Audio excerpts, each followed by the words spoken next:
In this example I will show you some of the commands in order to have a better idea about the desktop. Let me start with how to change the view mode.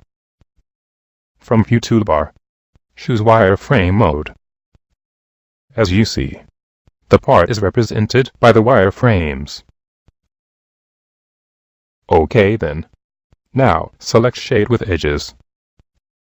As you see, you can change to any mode you want. OK then. Let's see how to hide and show the elements.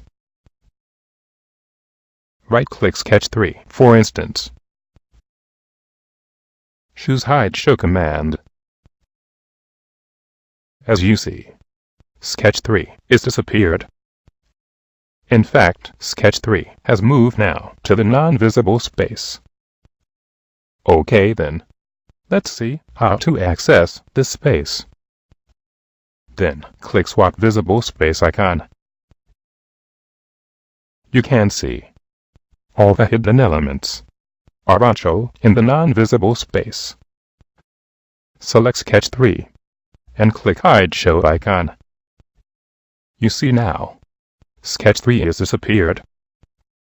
To go back to the standard visible space, then one more time, click the Swap icon. OK then. Let me summarize the hidden show status for you. Every element is on show will be in the visible space, while the hidden elements will go to the non-visible one. We can swap these two spaces by clicking the Swap Visible Space icon. And to apply the Hidden Show command, we can use either the icon or the right-click method. OK then. Now let me show you some of the compass functions. In the compass, click Z. As you see, now we have view from Z direction. Let's do the same for X and Y.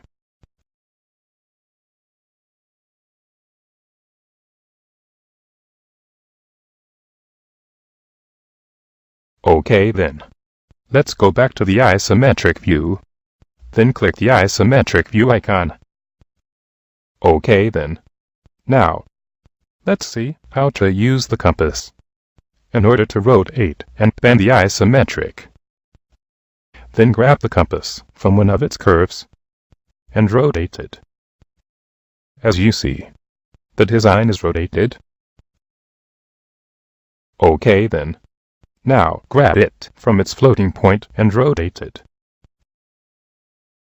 As you see, this time the rotation much more free than using the curves.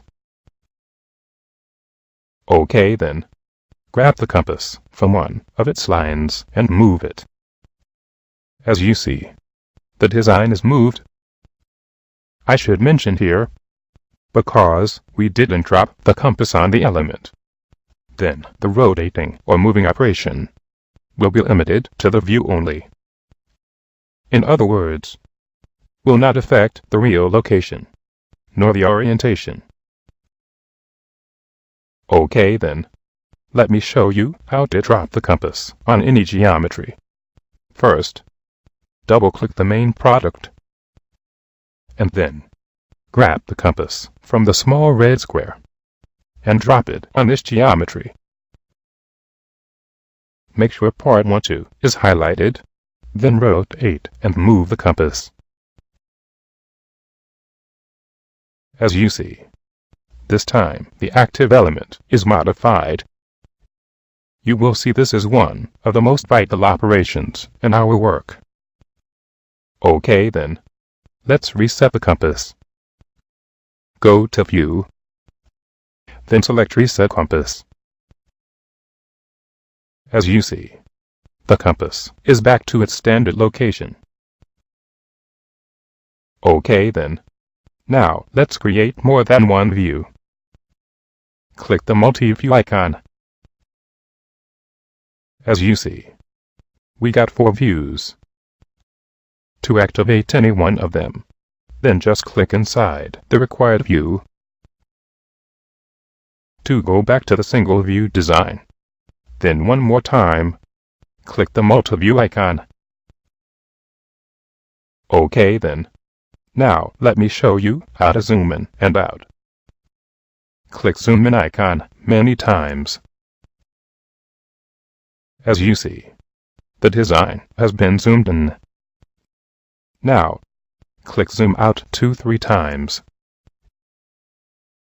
You can see the design is zoomed out. OK then. Let's fit all the design in the screen. Then click fit all in icon. OK then. We have rotated the geometry by using the compass. Now, let's rotate it using the rotate icon. Click rotate icon. Grab the screen from any point and rotate it.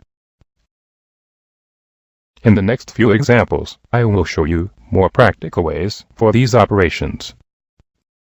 Now, as you see, we have the geometry area to display the design. Also, we have the specification tree, which represent all the steps you have done to build this design. In fact, the specification tree will be used extensively in most of our work. This tree will get bigger and bigger as we do more operations. You can hide and show it by clicking the F3 key. Then click F3. You see now, the tree has disappeared. To display it again, click F3 one more time. OK then. Now let me show you how to zoom the tree in and out. First, click on the vertical line of the tree.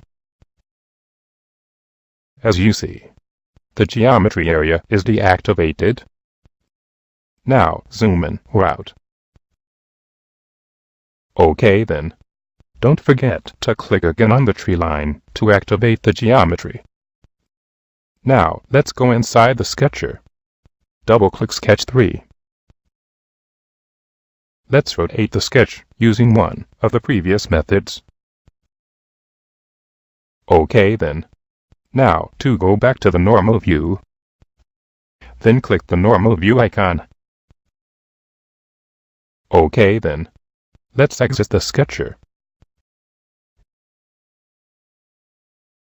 You see here, like most of the applications, we have redo and undo commands. In fact, they will be used extensively to regain the back and forward operations.